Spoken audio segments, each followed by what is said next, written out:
A pie chart is like a pie cut into slices, where each slice represents a part of a whole.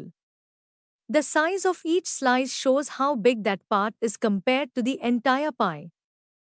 To plot the pie chart using MS Excel, open blank sheet in Excel.